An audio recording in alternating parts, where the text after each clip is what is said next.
Hola a todos y bienvenidos a un nuevo vídeo más para el canal. Inicialmente este vídeo iba a ser un tutorial para poder crear nuestra cartera de criptomonedas. Iba a ser un vídeo pues con una serie de consejos y una serie de aspectos que hay que tener en cuenta, que iba a estar especialmente dirigido para aquellos que a lo mejor tenéis unos ahorros, tenéis un sueldo y queréis iniciaros en el mundo de las criptomonedas, pero no tenéis claro qué estrategia seguir, cómo ir creando la cartera, si comprar todo al principio, si ir comprando poco a poco. Bueno, tenía preparado pues una serie de cosillas. Sin embargo, estaba hoy justo en Twitter y me he encontrado con este tweet y la verdad es que me ha parecido una pregunta bastante interesante y se me ha ocurrido hacer primero este vídeo a modo, no sé, de introducción, y si veo que os gusta, este fin de semana os traeré ese tutorial completo de cómo crear una cartera de inversión. Entonces, en este vídeo básicamente lo que vamos a hablar es de si a mí ahora mismo me das 10.000 euros y me dices créame una cartera de criptomonedas teniendo en cuenta la situación actual, o sea, el Bitcoin en 44.000 dólares, que sabéis que, está bastante lejos de sus máximos históricos, pero también bastante por encima de los 35.000 más o menos que se encontraba hace una semana cuando Rusia invadió Ucrania. Entonces, en base a todo esto, creo que puede ser interesante hacer pues un ejercicio de cómo utilizaría yo realmente estos 10.000 euros o 10.000 dólares, llamadlo como queráis. Entonces, me he preparado aquí este pequeño Excel, ¿no? Y lo primero de lo que quiero hablaros es de que al final una cartera de criptomonedas, en mi opinión, tiene que estar diversificada, es decir, no puedes invertir todo tu dinero en una sola criptomoneda. Y en este sentido, realmente hay distintos niveles de riesgo dentro de las criptomonedas. Lo primero que hay que dejar claro es que al final, cuando hablamos de criptomonedas, ya de por sí tenemos un riesgo implícito bastante elevado. Al final son productos muy volátiles, no regulados, que pueden tener pueden tener bastante riesgo. Al final hay muchos casos de rug pulls, de cosas similares que hace que los inversores pierdan o una parte o la totalidad de su dinero. Entonces, no hay que perder el norte, y a pesar de que haya inversiones en criptomonedas más conservadoras que otras, al final todos siguen siendo criptomonedas y son activos financieros de alto riesgo. Dicho esto, yo creo que para mí, en mi opinión, hay 4 niveles de riesgo, más o menos. A ver, lo podríamos detallar un poco más, pero para mí hay 4 niveles de riesgo dentro de las criptomonedas. El primero de todos es Bitcoin y Ethereum. Al final, Bitcoin y Ethereum son dos proyectos muy consolidados, con muy buenos fundamentales, mucho apoyo institucional, que ya han demostrado grandes cosas, tienen utilidades. Al final no hace falta explicar nada más, todo el mundo coincidiréis en que no es lo mismo invertir en una meme coin que invertir en Bitcoin, ¿no? Vamos a poner esta columna en verde, que para mí pues son las dos criptomonedas de menor riesgo, dado todo lo que han demostrado, que podemos encontrar en el mundo de la blockchain. Después, para mí, hay otro grupo de criptomonedas que, sin llegar a ser, obviamente, ni Bitcoin ni Ethereum, sí que tienen sólidos fundamentales, han demostrado muchas cosas, tienen detrás un ecosistema muy grande, buenos partners, y como digo, no son Ethereum, pero están un poquito por debajo, ¿no? Aquí pues hablamos de las típicas: Solana, Polygon, Avalanche, Luna, incluso Polkadot. Me atrevería a meter aquí Cardano, aunque Cardano de todas estas probablemente es un poco la más arriesgada porque todavía no ha demostrado tanto. Pero más o menos creo que, vamos a poner el amarillo, creo que el concepto está claro, ¿no? Al final son proyectos sólidos, pero que no llegan a ser del todo un Bitcoin o un Ethereum. Después, para mí, el siguiente nivel en cuanto a riesgo serían proyectos que están un poco por debajo de estos proyectos, que a nivel fundamental o a lo mejor a nivel partners o lo que sea, sí que han demostrado grandes cosas, pero que todavía están empezando, no tienen un gran ecosistema detrás.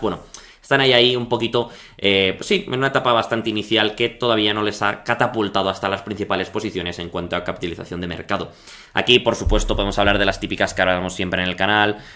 Rose, Syscoin, tengo aquí apuntadas también, mira, Sandy Mana, o sea, los proyectos del metaverso. Podríamos hablar de Elrond, podríamos hablar de VeChain, de Tezos, de Harmony, de Celo. Al final creo que más o menos ha quedado clara la idea. Tampoco os fijéis exactamente en qué proyectos he puesto, lo único que quiero es ejemplificar un poco la situación, ¿no? Al final claramente todos coincidiréis en que más o menos estos proyectos tienen sólidos fundamentales, pero no llegan al nivel que han demostrado estos otros de aquí, ¿no? Por supuesto hay salvedades, hay distintas interpretaciones.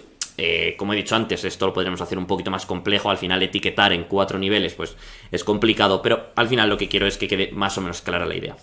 Y por último, tendríamos una cuarta categoría que para mí es de mucho más riesgo, porque al final son proyectos que todavía están en una fase mucho más inicial que estos anteriores, y aquí pues podríamos hablar de los típicos que he comentado en el canal, como Hazor, como Remark, como incluso Spell, o Abracadabra, como Pond. Son proyectos todavía de una mucha menor capitalización. Al final también una cosa que ocurre es que a menor capitalización más fácil es ver grandes movimientos en los precios porque menos dinero se necesita para provocar esos cambios y por tanto mayor volatilidad y mayor riesgo. O sea, al final, si veis, todo esto está ordenado también por capitalización, ¿no? Entonces, bueno, podríamos poner muchos más proyectos, pero al final para este vídeo yo creo que con esto queda clara la idea. Así que os he contado esto porque aquí lo que tenemos que decir es que, bueno, en función del perfil de cada persona, habrá que asignarle un porcentaje u otro a cada uno de estos niveles. Por ejemplo, una persona muy conservadora a lo mejor tiene un 70% de su dinero en Bitcoin o Ethereum, un 30% de su dinero en Solana y demás, y a lo mejor un 0% en las otras dos categorías, ¿no? Porque tiene un perfil bastante conservador. O otra persona con un perfil mucho más arriesgado, como por ejemplo soy yo, pues incluso puede tener un 20% de su dinero en Bitcoin, un 30-35 en Solana, Matic y demás, otro 30-35 aquí y bueno, el restante todo en mayor riesgo, ¿no? Al final, realmente todo depende de la situación actual de cada persona. Hay que entender una cosa y es que, por ejemplo, en mi caso personal, yo ahora mismo tengo 24 años, no tengo una hipoteca que pagar, no tengo unos hijos que mantener, tengo distintas fuentes de ingresos, lo cual también me hacen estar diversificado en el sentido de que no dependo, por ejemplo, de un único trabajo que me puedan echar. Pero bueno, entonces por ello puedo asumir ese mayor nivel de riesgo, ¿no? De hecho ya habéis visto mi cartera que está por ahí compartida en el canal. Yo diría que pues, más o menos es lo que he dicho, tengo un 20% ahora mismo entre Bitcoin y Ethereum, habría que verlo, pero más o menos así. Yo creo que también tengo, vamos a decir, un 40% aquí, un 30% o no, incluso un 35% y a lo mejor un 5% aquí, ¿no? Que como veis, pues efectivamente suman 100. Para mí más o menos sería esta, una cartera así, que podemos incluso marcar más en rojo porque sería más arriesgada, y esto sería una cartera pues más, vamos a decir, conservadora, ¿no? Y como digo, pues probablemente yo en el futuro, cuando a lo mejor tenga unos hijos que mantener o tenga una hipoteca que pagar, pues obviamente a lo mejor no estoy arriesgando tanto dinero, sino o no estaría asumiendo tanto riesgo, sino que a lo mejor estaría en una posición más conservadora. Bueno, al final aquí cada uno tiene que tomar las decisiones en base a lo que él considera que, bueno, en su situación personal y los objetivos que quiere llegar a cumplir. Obviamente también hay que ser sincero con uno mismo. Si tú, no sé, quieres conseguir un 200% de rentabilidad con las criptomonedas cada año, que es una barbaridad, pues obviamente no puedes invertir en Bitcoin. Si tú quieres hacer una locura de esas, vas a tener que intentar arriesgar mucho más, buscar gemas, bueno, este tipo de cosas, ¿no? Entonces, bueno, lo que no se puede es querer ganar muchísimo dinero, una rentabilidad muy loca con Bitcoin, ni tampoco quejarte porque tú hayas invertido un poco en, no sé, en Spell y de repente te haya bajado. Al final esas son inversiones muy arriesgadas que obviamente tienen un coste de riesgo que hay que asumir para poder llegar a tener ese éxito que a lo mejor ni siquiera lo llegas a tener, ¿no? Entonces, ese sería realmente el punto. Así que, bueno, ¿qué haría yo ahora ya centrándonos por último para contestar a la pregunta del vídeo? Bueno, lo primero... bueno, lo primero no, porque ya llevo muchas cosas, pero una cosa que sí que hay que tener en cuenta es que yo nunca, si a mí me das 10.000 euros o 5.000 euros o lo que me des, si ese fuera el total de mi dinero, nunca lo invertiría hoy mismo para ir creando la cartera. Yo la iría creando poco a poco. Ahora mismo, en mi opinión personal, que no quiero que ni esto ni nada de lo que he comentado en este vídeo os lo toméis como una recomendación de inversión, es mi opinión, no quiero que me hagáis caso. Al final tenéis que buscar lo que se adecue mejor a vuestras inversiones, pero yo creo que estamos en un momento que al final, ahora mismo, comprar sería pagar, pues, no sé, un 20% más de lo que habrías pagado hace 3 días, así que a mí después de estas subidas no me suele gustar comprar, entonces yo a lo mejor esperaría un poco a una posible corrección del mercado, aunque sí que me parecería razonable a lo mejor ir comprando pues un poquito de Bitcoin, un poquito de Ethereum, un poquito de al final proyectos que vas más conservador y vas a mucho más largo plazo.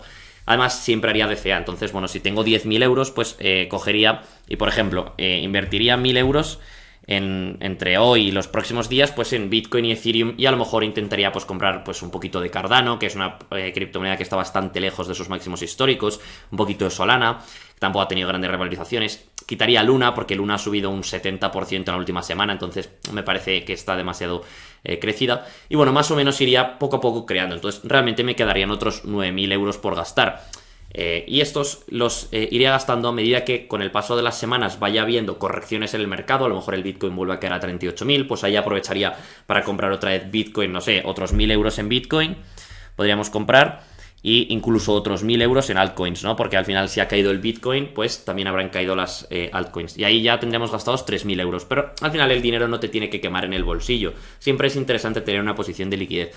Y si con el paso de las semanas va cayendo, pues a lo mejor vuelves a comprar pues otros 1000 euros en Bitcoin y otros 1000 euros en altcoins. Y poco a poco al final te vas gastando esos 10.000 euros.